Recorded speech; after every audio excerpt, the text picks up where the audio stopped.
여러분 안녕하세요. 최신 세계 경제 뉴스를 발췌 소개하고 제 의견을 곁들이는 세계 경제는 지금 Current Issues of Global Economy 편집자 정견만입니다. 네, 8월 8일자 세계 경제는 지금 시작하겠습니다. 오늘 토픽 두 건과 단신 세 건을 소개하겠습니다. 오늘의 토픽은 7월 중 미국의 고용이 94만 3천 명이나 증가하고 실업률은 5.4%로 급락하였다는 로이터 통신 보도입니다. 두 번째 뉴스는 6월 중 미국의 소비자 대출이 1970년 이래 최대폭으로 증가했다는 블룸버그 뉴스입니다. 네, 오늘 또 단신 세 건을 넣었는데요. 첫 번째 단신은 세계 코로나 바이러스 발병 및 백신 접종 현황입니다. 두 번째 단신은 미국 주식시장이 이제 정점에 도달하였다는 신호를 보내고 있다는 블룸버그 뉴스입니다. 세 번째 단신은 다음 주 미국 금융시장 주요 이슈 및 일정입니다. 네, 오늘의 토픽 US labor market powers ahead with strong job gains, lower unemployment rate, 로이터 통신 보도 보시죠. 네, 미국의 7월 중 고용이 예상보다 훨씬 많은 94만 3천 명이나 증가했습니다. 이는 2020년 8월 이래 최대 규모입니다. 금년 누계로는 430만 명 증가한 것입니다. 실업률은 전월의 5.9%보다 0.5%나 하락한 5.4%로 급락하였습니다. 이는 16개월 내 최저 실업률입니다. 시간당 평균 급여도 전월 대비 0.4%나 상승하였습니다. 꾸준한 급여 인상이 눈에 확 띄네요. 고용 호조 요인은 첫째, 백신 접종 확대로 경제 봉쇄가 완화되고 이에 따라 억제된 소비가 증가하고 있기 때문입니다. 그리고 두 번째로 약 6조 달러 규모의 팬데믹 구제 자금이 방출되어서 이 자금이 소비 증가로 이어지고 이게 고용 증가로 이어지기 때문입니다. 업종별 동향을 보면은 여가 및 접대 업종이 여전히 1순위입니다. 38만 명이 고정되었는데 이 중에 식당과 바에 25만 3천 명이 취업하였습니다. 오른쪽에 있는 Jobs by Industry 그래프를 보시면요. 맨 아래 줄이 여가 및 접대 업종 취업자 수입니다. 작년 2, 3, 4월 팬데믹으로 큰 폭으로 감소했다가 점차 회복하고 있는데 최근에 거의 작년 수준 가까이까지 올라오고 있네요. 7월에는 특히 정부 부문 고용이 24만 명이나 증가했는데요. 이는 학교 개강과 더불어 지방정부의 교육직원 채용이 22만 1,000명이나 증가했기 때문입니다. 그의 전문 서비스직, 운수직, 보건직, 제조업, 건설 등이 다 증가했지만은 소매 판매와 유틸리티는 약간 감소하였네요. 노동 가능 인구 비율도 61.7%로 연 0.1%포인트 상승하였는데요. 즉 26만 1,000명이 새로 노동 가능 인구로 신규 전입한 것입니다. 그동안 취업을 포기했다가 새로 취업할 의사가 생긴 사람이 많아졌다는 거죠. 또 다른 고용지표 개선으로는 장기 실업자 비율이 큰 폭 하락하고 있다는 것입니다. 오른쪽 상단 그래프는 현재 총 실업자 870만 명의 실업기간별 분포도입니다. 표의 제일 상단이 27주 이상 장기 실업자 수인데요. 전체에서 차지하는 비중이 지난달에 42.1%에서 이번 달에는 39.3%로 하락하였습니다. 한편 평균 급여도 0.4%나 상승했는데요. 전년 동월 대비 4.0% 상승한 것입니다. 근로자들이 매달 0.4%씩 급여가 오르면 얼마나 좋겠어요. 이처럼 예상보다 빠른 고용 호전 그리고 임금 상승은 페드 입장에서는 다소 부담도 됩니다. 인플레이션 압력이 가중됨에 따라서 페드가 완화적 통화 정책을 수정할 필요성이 커지기 때문이죠. 전문가들은 벌써 테이퍼링, 채권 매입 축소가 빠르면 9월, 늦어도 12월 중에는 발표될 것으로 예상하네요. 고용지표 호재에 대한 시장의 반응은요. 주가는 상승하고 채권 가격은 하락하였습니다. 달러 인덱스, 달러 가치는 상승하였고요. 올해 경제 성장률은 7% 달성이 무난할 것으로 보이고요. 이는 1984년 이래 최고 성장률입니다. 네, 오늘 두 번째 뉴스, Consumer borrowing in US surged in June by most on record. 블룸버그 뉴스 보시죠. 연준에 따르면은 6월 중에 미국 소비자 대출이 377억 달러 증가한 것으로 나타났습니다. 1970년 이래 월간 최대폭 증가입니다. 연율로는 10.6% 증가에 해당합니다. 주 요인은 경제활동 재개로 신용카드 대출과 자동차 대출이 급증하였기 때문입니다. 대출 종류별로 보면은 신용카드 대출을 포함하는 해전 대출이 179억 달러 증가했는데요. 이는 1970년 이래 월간으로 두 번째 큰 폭 증가이고요.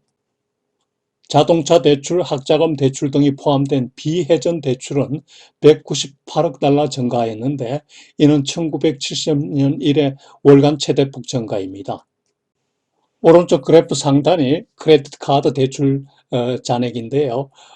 표에 more swipes라고 표현한 것은 카드를 많이 끊는다는 얘기죠. 참고로 미국 소비자 대출 잔액 표를 올렸는데요. 제가 연준 홈페이지에 들어가서 이 표를 발췌하였습니다.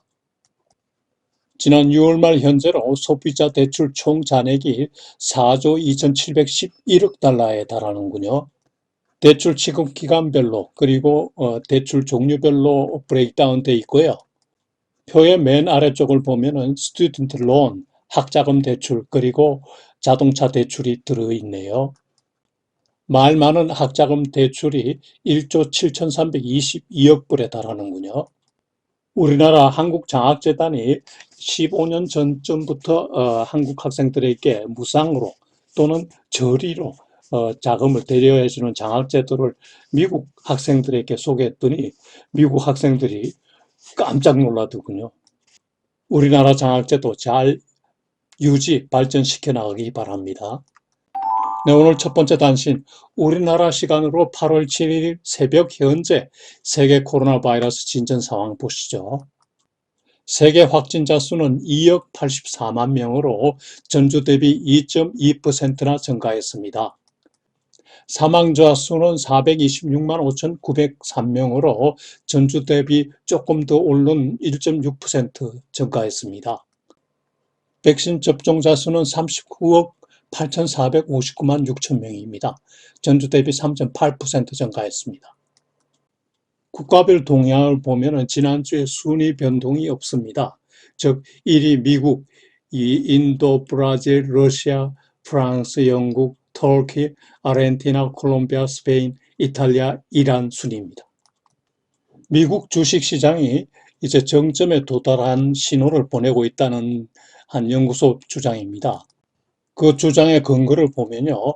과거 S&P 500 기업의 주가가 정점 도달 시하고 그리고 최근 3개월간의 주가 동향이 거의 일치한다는 겁니다. 즉 주가 하락 3개 업종 그룹, 에너지 산업, 금융 산업, 유틸리 산업이 그렇고요. 주가 상승 3개 산업 그룹은 의료, 소비자 비생필품 사업 그리고 소비자 생필품 산업이 많이 오를 때이라는 겁니다. 바꿔 말하면 에너지 산업, 금융 산업, 유틸리티 산업이 많이 하락하고 그 대신에 의료 산업, 소비자 비생필품 산업, 소비자 생필품 산업이 많이 오르면은 주가가 정점에 도달하였다는 증거라는 거죠. 지난 5월 중순 이후에 상기 패턴이 가시화되고 현재 그 패턴이 아주 정점에 달았다는 겁니다. 현재 업종별 주가 동향과 주가 정점과의 상관계수는 지난 주말에 플러스 0.67로 나왔는데요. 아주 강한 양의 상관관계입니다.